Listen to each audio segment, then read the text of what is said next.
ఇదేమనుకుంటున్నారు? చేపల ఫ్రై. చేపల ఫ్రైలో ఇన్ని రకాలు వేసానంటే మీరు ఏమన్నా నమ్ముతారా? ఏమేమి వేసానో చెప్పమంటారా? ఇది ఫ్రై ఖచ్చితంగా 5-6 రోజుల పైనే ఉంటుంది. మనం ఫ్రిడ్జ్లో పెట్టుకోకపోయినా 5-6 రోజులు ఉంటుంది. ఇందులో ఉల్లిపాయలు, పచ్చిమిరపకాయలు, అల్లం వెల్లిపాయ పేస్టు, గరం మసాలా, ధనియాల పొడి, పుచ్చపొడి, తర్వాత ఏమో పుచ్చపొడి, పెరుగు, కొత్తిమీర, ఉప్పు, కారం, పసుపు ఇన్ని రకాలు వేసాను. అది పుచ్చపొడి మాత్రం ఖచ్చితంగా వేయాలి. పుచ్చపొడి కొంచెం జీడిపప్పు మిక్సీ పట్టింది అది కలిపి వేసుకోవాలన్నమాట. మనం కలుపుకొని తినడానికి కూడా టేస్ట్గా ఉంటుంది. 4-5 రోజులు ఈజీగా మనం వండుకోవచ్చు అనమాట.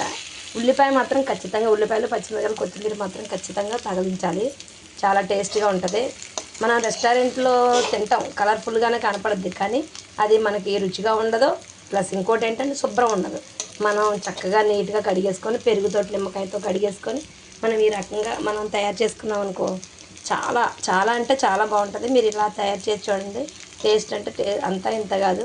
మా ఇంట్లో అందరికీ చాలా ఇష్టం నేను ఇలాగ చేపల ఫ్రై చేయడం అంటే వాళ్ళ అదృష్టం అనుకుంటాను. నేను చేపల ఫ్రై చేశాను, ఇంకా అంత ఇంట్రెస్ట్గా చేస్తాను.